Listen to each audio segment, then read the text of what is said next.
యూనివర్సిటీస్లోని faculty వేకెన్సీస్ని త్వరగా fill up చేయండి. ఎన్ని వేకెన్సీస్ ఉన్నాయో దాని గురించి ఒక అప్డేట్ ఇవ్వండి. 6 months లోపల ఈ రిక్రూట్మెంట్ని వెంటనే ఫిలప్ చేయండి. ఎందుకంటే యూనివర్సిటీస్లో ఫ్యాకల్టీస్ లేకపోవడం వల్ల స్టూడెంట్స్ చాలా ఇబ్బంది పడుతున్నారు. టీచింగ్ లెర్నింగ్ ప్రాసెస్ అన్నది సరిగ్గా జరగడం లేదు.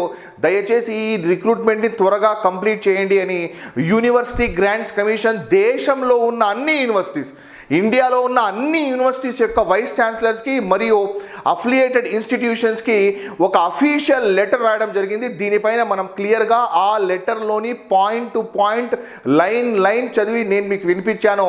కానీ ఆ లెటర్లో ఎక్కడ కూడా ఇంటర్వ్యూస్ అన్న ఒక్క వర్డ్ కూడా లేదు. కావాలంటే ఆ లెటర్ యొక్క సోర్స్ నేను ఈ వీడియో డిస్క్రిప్షన్లో మెన్షన్ చేశాను, మీరే ఓపెన్ చేసి చెక్ చేసుకోండి. అయితే మనం వీడియో వేసిన వెరీ నెక్స్ట్ డే ఒక న్యూస్ పేపర్లో ఆర్టికల్ పబ్లిష్ చేయడం జరిగింది.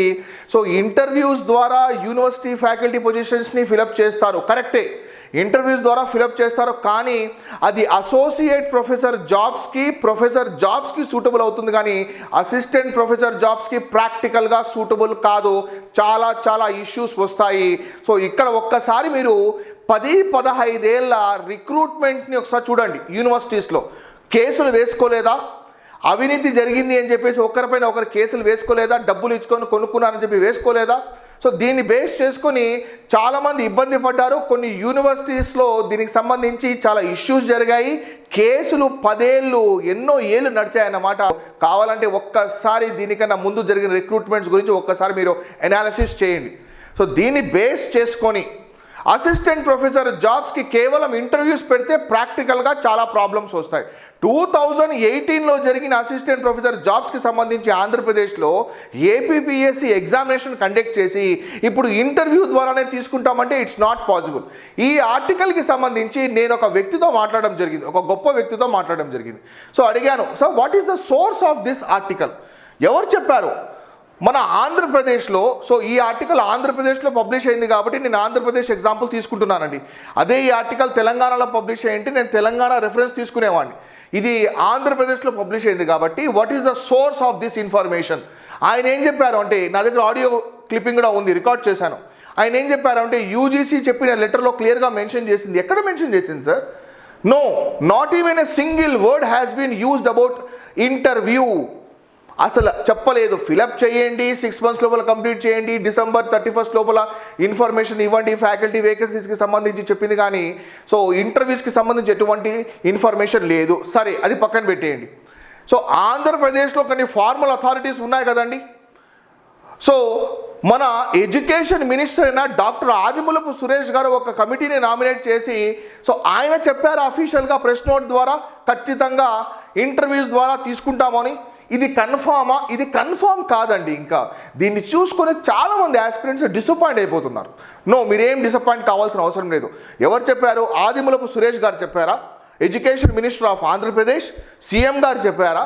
లేకపోతే Andhra Pradesh state council of higher education chairman అయిన హేమచంద్రారెడ్డి గారు చెప్పారా? లేకుంటే గవర్నర్ గారు చెప్పారు? ఎవరు చెప్పారండి? No one has told officially. ఇది జస్ట్ ఒక ఆర్టికలే మై డియర్ ఫ్రెండ్స్.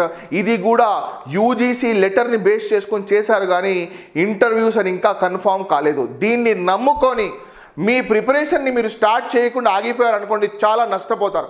సరే, ఇప్పుడు మీరు ఇమ్మీడియట్గా మీ ప్రిపరేషన్ స్టార్ట్ చేయడం వల్ల ₹1,00,000 నష్టం వస్తుందా? మీకు వెంటనే ఇమ్మీడియట్గా నష్టం వచ్చేస్తుందా? ఆలోచించడమా మీరే? సో నో, మీ సబ్జెక్ట్ మీరు ఎంత చదివితే ఎంత స్ట్రాంగ్ అవుతారో ఆ విషయాన్ని కూడా గుర్తుపెట్టుకోండి.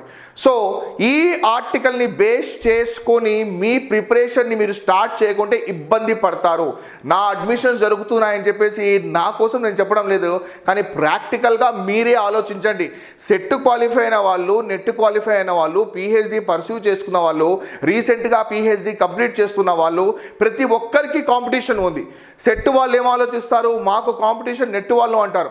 నెట్ వాళ్ళు ఏం ఆలోచిస్తారు? మాకు కాంపిటీషన్ వచ్చేసి పిహెచ్డి వాళ్ళు అంటారు. పిహెచ్డి వాళ్ళు ఏం ఆలోచిస్తారు? పిహెచ్డీలో కూడా చాలా కాంపిటీషన్ ఉంది. వాళ్ళు ఏం ఆలోచిస్తారు? నాకు కాంపిటీషన్ ఎక్కువ ఆర్టికల్స్ రాసిన అతను, నాకు కాంపిటీషన్ ఎక్కువ పబ్లికేషన్స్ ఉన్న అతను, నాకు కాంపిటీషన్ ఇతను, నాకు కాంపిటీషన్ అతను, ఈ రకంగా ఆలోచిస్తారు. ఇక్కడ మనకు కేవలం ఇంటర్వ్యూస్ ద్వారానే ఈ assistant professor level jobs fill up చేస్తే, అసోసియేట్ ప్రొఫెసర్ అయితే కన్ఫర్మ్ ఇంటర్వ్యూ ద్వారా చేస్తారు, అసిస్టెంట్ ప్రొఫెసర్ జాబ్స్కి అయితే ప్రాక్టికల్లీ నాట్ పాసిబుల్. సో ఆ డిస్కషన్లో ఆ గొప్ప వ్యక్తితో నేను మాట్లాడినప్పుడు ఆయన ఏం చెప్పారు అంటే, సో ఇది మా ఒపీనియన్ అండి, జస్ట్ ఇది ఒపీనియన్ మాత్రమే, ఇది ఇంకా కన్ఫర్మ్ కాలేదు.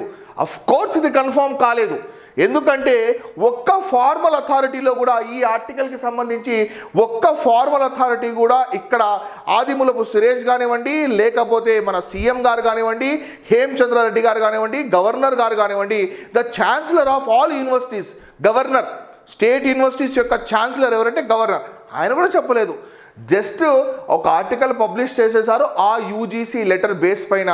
మై డియర్ ఫ్రెండ్స్, మీరు ఈ ఆర్టికల్ మీద నమ్ముకొని మీరు ప్రిపరేషన్ చేయకుండా ఉంటే చాలా ఇబ్బంది పడతారు. మీరు మీ ప్రిపరేషన్ని స్టార్ట్ చేయండి మై డియర్ ఫ్రెండ్స్. సో దీన్ని బేస్ చేసుకొని ఒక్కసారి మీరే ఆలోచించండి, దాని బేస్ పైన మీరే ఒక మంచి డెసిషన్ తీసుకోండి. Thank you very my dear friends. Me opinion ఏంటి? అసిస్టెంట్ ప్రొఫెసర్ జాబ్స్ ఇంటర్వ్యూస్ ద్వారా ఆర్గనైజ్ చేయాలా, ఇంటర్వ్యూస్తో పాటు ఎగ్జామినేషన్ కూడా కండక్ట్ చేయాలా, ఇంటర్వ్యూస్ ఎగ్జామినేషన్తో పాటు వెయిటేజ్ కన్సిడర్ చేయాలా? నేను ఈ రిక్రూట్మెంట్ సక్సెస్ఫుల్గా జరగాలనుకుంటున్నాను. ఎన్నో ఏళ్ళ నుంచి యూనివర్సిటీ జాబ్ని నేను సాధించాలని చెప్పేసి ప్రయత్నిస్తున్నాను. 2018-19లో కూడా ఎగ్జామినేషన్ క్వాలిఫై అయ్యాను. కానీ ఇక్కడ ఒక విషయం అబ్జర్వ్ చేస్తే, నేను రిక్రూట్మెంట్ సక్సెస్ఫుల్గా కంప్లీట్ కావాలని చెప్పి ఆలోచిస్తున్నాను. ఇంటర్వ్యూస్ ద్వారా అయినా ఎగ్జామినేషన్ ద్వారా అయినా ఏ మోడ్లో అయినా ఇది 100% ప్రాబ్లం లేకుండా సక్సెస్ఫుల్గా కంప్లీట్ కావాలి. దీన్ని బేస్ చేసుకొని మీ ఒపీనియన్ ఏంటి?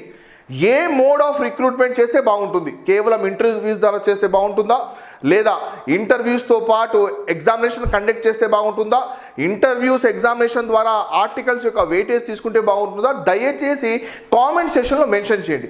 నా ఎక్స్ప్లెనేషన్ నచ్చిందా లైక్ ఇవ్వండి, నచ్చలేదా డిస్లైక్ చేసేయండి, లేదా ఈ పర్టికులర్ ఒపీనియన్ ఏదైతే ఉందో ఈ కామెంట్ సెక్షన్లో షేర్ చేయండి.